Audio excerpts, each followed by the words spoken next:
7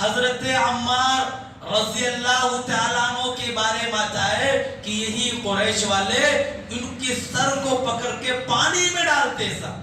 آپ اندازہ لگائے پانی میں اگر ہمارے سر کو ڈالا جائے ہم کو کتنی بے قراری، سانس نہیں لینے ہوتا، آدمی کے جان کے جاننے کا خطرہ رہتا ہے. پھر ان کو نکالتے، پھر ڈالتے، پھر نکالتے اور کہتے نبی کی شان میں گستاخی کرو، اللہ رب العالمین کی شان میں گستاخی کرو، کفری الفاظ اپنی زبان سے کہو تو چھوڑیں گے نہیں تم کو ایسے مار ڈالیں گے. حضرت عمار رضی اللہ تعالیٰ عنہ کو اتنی تکلیف دی جاتی کہ کہتے ہیں کہ مجھے خود پتا نہیں ہوتا میں کیا کہہ رہا ہوں، یعنی جیسے خبتی رہتا نہیں، پاگل آدمی کیا بول رہا ہے. حضرت عمار کہتے ہیں ان ظالموں نے مجھے اتنا تکلیف پہنچایا کہ مجھے پتا نہیں چلتا کہ میں اپنی زبان سے کیا الفاظ کہہ رہا ہوں. اس کے بعد ایک مرتبہ کا واقعہ ہے کہ ان لوگوں کے کہنے پر اپنی جان بچانے کے لیے اللہ کے رسول کی شان میں کچھ نازیبا کلمات کہے یا کچھ کفری الفاظ اپنی زبان سے کہے. اور دیکھیے جیسے ہی یہ بات اپنی زبان سے کہی تو مکہ کے لوگوں نے، کافروں نے، ظالموں نے آپ کو چھوڑ دیا. حضرت عمار رضی اللہ تعالیٰ عنہ گھر نہیں جاتے، نبی کے دربار میں پہنچتے ہیں اور کہتے ہیں اے اللہ کے رسول صلی اللہ علیہ وسلم آج میری زبان سے ایسی بات نکلی ہے، مکہ کے لوگ میرے ساتھ اتنا ظلم کر رہے تھے، میری نظروں کے سامنے میری ماں کو مار دیا گیا، میرے باپ کو مار دیا گیا، میں نے اپنی جان بچانے کے لیے میں نے ایسی بات کہی ہے. آپ جانتے ہیں اللہ رب العالمین نے ان کے بارے میں کیا فرمایا؟ إِلَّا مَنْ أُكْرِهَا وَقَلْبُهُ مُطْمَئِنٌ بِالْإِيمَانِ. سنیے رب اللہ رب العالمین ایسے صحابہ کے بارے میں قرآن نازل کرتا ہے، کہا کہ إِلَّا مَنْ أُكْرِهَا، جن کو تکلیف دی گئی ہے، ٹارچر کیا گیا، ستایا گیا ہے، تکلیفیں پہنچائی گئی ہیں، لیکن وَقَلْبُهُ مُطْمَئِنٌ بِالْإِيمَانِ، لیکن ان کا دل جو ہے وہ ایمان پر مطمئن ہے. ان کے دل میں ایمان کے بارے میں ذرا برابر بھی کوئی ذرا برابر لغزش نہیں آئی ہے. یہ تو صرف دشمنوں سے بچنے کے لیے انہوں نے ایسا کہا ہے. تو ایسے لوگوں کا ایمان ضائع نہیں ہوتا ہے، ایسے لوگوں کے بارے میں فکر کرنے کی ضرورت نہیں ہے جنہوں نے اپنے ایمان اپنے زبان سے کچھ ایسے نازیبا کلمات کہہ دیے ہیں. اور دیکھیے حضرت عمار کا ایمان، آپ یقین نہیں کریں گے، سنن نسائی کی حدیث ہے کہ حضرت عمار کا ایمان آپ کے رگ رگ میں، گوشت پوشت ہڈی تک بھی ایمان سے لبریز تھا، ہڈی تک. مثال دی گئی ہے کہ جیسے ہڈی ہوتی ہے جو نرم رہتی ہے اس کو چابتے ہیں ہم لوگ، اس میں سے رس نکلتا ہے، وہ مثال دی گئی ہے کہ حضرت عمار پر مشاشہ کہ جیسے اس ہڈی کو چاب سکتے اس میں رس رہتا ہے نا، ایسے حضرت عمار کے پورے جسم کے اندر رگ رگ گوشت ہڈیوں میں بھی ان کے ایمان جو ہے وہ جا کر کے پیوست ہے، ان کے رگ رگ میں ایمان موجود ہے. اور اگر وہ حافظ ابن حجر کہتے ہیں کہ اسی لیے آپ کے بارے میں اللہ رب العالمین نازل کیا کہ ایسے لوگوں نے اگر اپنی زبان سے کچھ کفریہ کلمات کہہ دیے ہیں جان بچانے کے لیے تو اس کے اندر کوئی حرج نہیں ہے. اور دیکھیے حضرت عمار رضی اللہ تعالیٰ عنہ کے بارے میں آپ نے ایک بہترین فیصلہ سنایا. فیصلہ کیا سنایا کہ دیکھیے جب بھی جماعت میں اختلاف ہوں گے تو حضرت عمار رضی اللہ تعالیٰ عنہ ہمیشہ حق کے ساتھ رہیں گے. کتنی بڑی بات ہے، یعنی حضرت عمار رضی اللہ تعالیٰ عنہ جس کے ساتھ رہیں گے نا وہی جماعت حق پر ہوگی. یہ نبی نے اپنی زبان سے ارشاد فرما دیا اور کہا کہ میرے جانے کے بعد تم لوگ جو میرے خلفائے راشدین ہیں نا، حضرت ابو بکر، حضرت عمر، حضرت عثمان، حضرت علی رضی اللہ تعالیٰ عنہم جو ہے انہم، یہ تمام صحابہ کرام چار ہیں، ان کی پیروی کرنا. اور پھر اس کے بعد حضرت عمار کا بھی نام لیا حدیث کے اندر. یعنی اتنا جو اللہ کے لیے جو سب کچھ قربان کر دیتا ہے، اللہ اس کے لیے کتنی فضیلت نازل کرتا ہے۔ اب بتائیے کہ نبی کا یہ فرمان کہ جماعت میں اگر اختلاف ہوگا تو حق کے ساتھ حضرت عمار رضی اللہ تعالی عنہ ہوں گے۔ اس کے بعد غزوہ بدر میں جو جنگ ہوئی، ابو جہل کو قتل کر دیا گیا، ابو جہل کو مار دیا گیا۔ ابو جہل کو جب مار دیا گیا تو آپ نے کہا اے ابن سمیہ، پیار سے نام نہیں لیتے تھے، حضرت عمار رضی اللہ تعالیٰ عنہ کو کیا کہتے ہیں؟ انہوں کو کہتے ہیں اے ابن سمیہ آپ ادھر آئیے۔ آتے ہیں تو کہتے دیکھیے یہی دشمن ہے نا جس نے تمہارے والد کو، تمہارے والدہ کو مارا تھا، اللہ رب العالمین اس کا ٹھکانہ جہنم کر دیا، یہ جہنم کے اندر چلا گیا، خوش ہو جاؤ تمہارے والدین کے قاتل کا آج آخری دن ہے، آج اس کو قتل کر دیا گیا۔ اور پھر اس کے بعد حضرت عمار رضی اللہ تعالی عنہ جو ہے سن 37 ہجری میں جنگ صفین جو جنگ چل رہی تھی، اس جنگ میں آپ کیا ہے 90 پر 3 سال کی عمر میں آپ اس دنیا کو چھوڑ کر کے جاتے ہیں، آپ شہید ہو جاتے ہیں، آپ کا انتقال ہو جاتا ہے۔ تو یہ جو بتانے کا مطلب ہے کہ حضرت سمیہ رضی اللہ تعالیٰ عنہ، حضرت عمار رضی اللہ تعالیٰ عنہ، حضرت یاسر رضی اللہ تعالیٰ عنہ، یہ چھوٹی فیملی تھی جو شروعات میں اسلام لے کر کے آئی اور اسلام کے لیے سب کچھ قربان کرنا گوارا کر لیا، لیکن ایمان کو ذرا برابر بھی ٹھکرانا گوارا نہیں کیا، اپنے ایمان کی حفاظت کے لیے اپنے جان کی قربانی تک بھی دے دی۔ تو ہمیں بھی اپنے ایمان کی حفاظت کرنا ہے، ہمیں بھی اللہ رب العالمین کی جو بتائی ہوئی توحید ہے اسی توحید پر چلنا ہے، شرک سے بچنا ہے، نبی کی اطاعت کرنا ہے، اور نبی کے علاوہ جتنے بھی لوگ ہیں ان کی اطاعت سے ہمیں بچنے کی کوشش کرنا ہے۔ اللہ تعالیٰ تمام لوگوں کو قرآن اور حدیث کے مطابق زندگی گزارنے کی توفیق عطا فرمائے، صحابہ کرام کے نقش قدم پہ چلنے، ان کی باتوں کو سننے عمل کرنے کی توفیق عطا فرمائے۔